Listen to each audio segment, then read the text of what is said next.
السلام عليكم. فيديو اليوم اكو ناس تهجمت على بنية. تمام انا تدرون بيه كل زين انه الشخص اذا على خطأ بنزل فيديو بقول له انه انت غلطان. انا انسان صريح ما احب انه افيك وافارق بكل الامور هذه. فيديو اليوم اكو اطلاله هذه الفتره صار مهرجان وهيك شيء، فاجت بنيه تكلمت كلمات، لكن الشعب العراقي بصورة عامة كليته احتج على هذه البنية. تمام، وانا اليوم هذا الفيديو حبيت انه اوقف مع هذه البنية. تمام خليكم تشوفوا الفيديو بعدها نكمل حلقة فيديو اليوم. لا فوبيا عندي شوفني تخلصين من عندي اخلص من فوبيا اللابوبو. فيها فوبيا نزلت على العالم كله. خلصت فلوسي عليها، وهذا اللابوبو النادر، هذه الفئة تسعى منه بالعالم، بالعراق تحديدا ديلان شايلته. شوفوا يا اخوان، مثل ما شفتوا البنية طلعت قالت لهم هذه اللعابة من 9 من هذه هي التاسعة اللي موجودة بالعراق واسمها لابوبو. تمام، لابوبو. اوكي شوفوا يا اخوان، طبعا هي حرية شخصية. اليوم انا يعجبني انه احط هذا براسي هنا وامشي بالشارع. انا اليوم عاجبني اني اصور حلقة وهذا المشط براسي ثابت. هي حرية شخصية. تمام، فالبنية تحب هذه اللعابة، تحب هذا الشيء. تمام بس الشعب العراقي كليته طلع واحتج احتجاج مو طبيعي على هذه البنية. تمام، هسه راح نشوف الفيديوهات الناس اللي طلعت وسمعتها كلام مو حلو وسووا اشياء مو حلوة بخصوص هذه اللعابة اللي تشبه اللي عندها. تمام، خلينا نشوف اول فيديو هو احمد البشير، مشاهدة ممتعة. لابوبو لا والله لابوبو. مبروك عليكم لعبتكم الجديدة.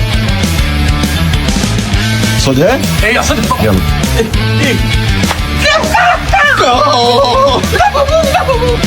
هاي يلا حرك روح شحط اسرع، روح رص يلا ارجع شوية بعد شوية ارجع بعد شوية.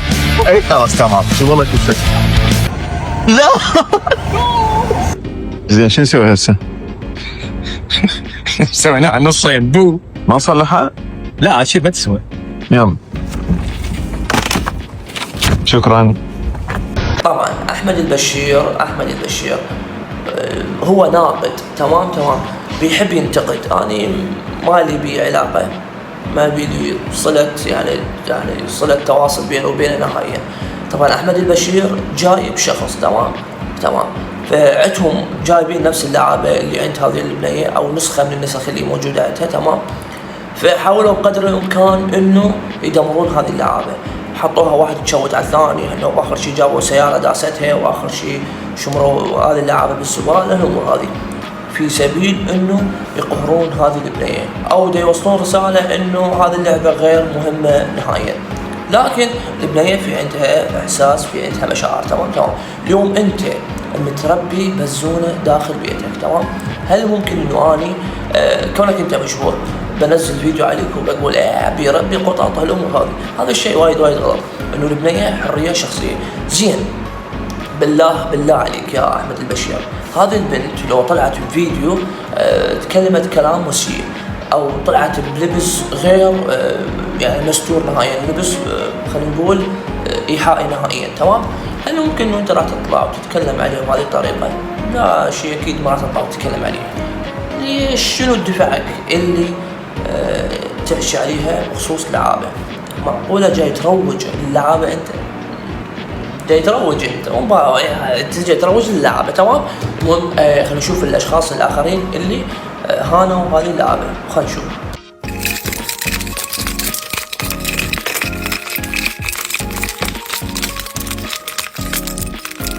طبعا كليتهم على هذا الكاركتر، كليتهم اساءوا للبنيه بشكل مو طبيعي. لكن البنيه بعد ما شافت التهجم الهائل من الشعب العراقي، حتى ناس يعني بالخليج هم عايشين عراقيين او هيك شيء مشاهير بالخليج طلعوا وحكوا كلام مو طبيعي بخصوص هذه اللعابه. تمام اساءوا لها البنيه فقط انه اتدلعت وقالت بالفيديو لابوبو، يعني دلعت بالكلمات اللي نطقتها هي يعني غير متقصده، لكن حدث ما حدث. تمام، فهسه خلينا نشوف هذا الفيديو مال البنيه. بعد ما صارت هذه الاحداث كلها واحمد البشير نشر عليها، طلعت هي فيديو وتكلمت، لكن كلامها يعني صراحه ما اتقبل نهائيا فكره شخص مشهور انه بمدح فيه، لا، او احكي يعني هو عنده سلبيات واحكي يعني ايجابيات، لكن ما بحكي ايجابي. لكن هذا البنيه بهذا الفيديو من صدق يعني حركه كياني. خلينا نشوف هذا الفيديو. وصلت بيكم المرحلة تستمتعون بقتل كائن ما مسوي لكم شيء، لا حول ولا قوة، مجرد يسعدنا ويفرحنا مثل ما انتم عندكم اشياء تفرحكم. يعني مثلا انت تسعدك السيارة، تقبل السيارة مالتك احرقها وادوس عليها وافعصها وافعص قلبك وياها. كذلك الاشياء اللي اني احبها، يعني ليش هيك سويته باللابوبو؟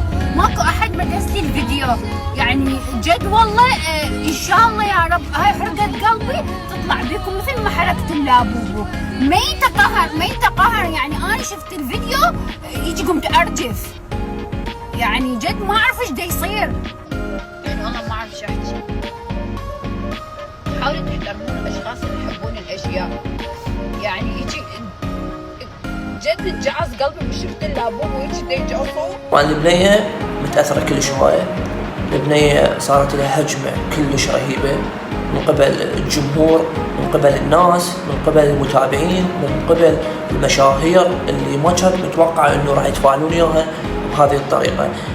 ظاهر البنيه تحب هذه اللعابه اللي هي اللابوبو، فناس طلعت حكت، ناس طلعت سبت، ناس طلعت غلطت. فعلا انه هي لعابه شكلها يعني صح هي مخيفه، يعني شكلها مو حلو، لكن سعرها غالي. شنو السبب ما اعرف. يا اخوان انا اشوف الاشياء اللي تسووها انتم اشياء خاطئه جدا. انه البنيه في عندها حريه شخصيه، تريد يعني مثل ما قلت لكم تحط مشط براسها، ايش تريد تسوي هذا الشيء خاص فيها، لكن ما تهجمون عليها بهذه الطريقه، هذا الشيء ابد مو حلو. اتمنى منكم بالكومنتات تكتبوا لي تعليق يخص هذه اللابوبو، شنو الاشياء المستفزه اللي شفتوها من قبل هذه الشخصيه غير التدلع اللي تكلمت فيه. تمام؟ اخوكم الرئيس مشاهد اون تايم. لايك واشتراك لا مو تنسون.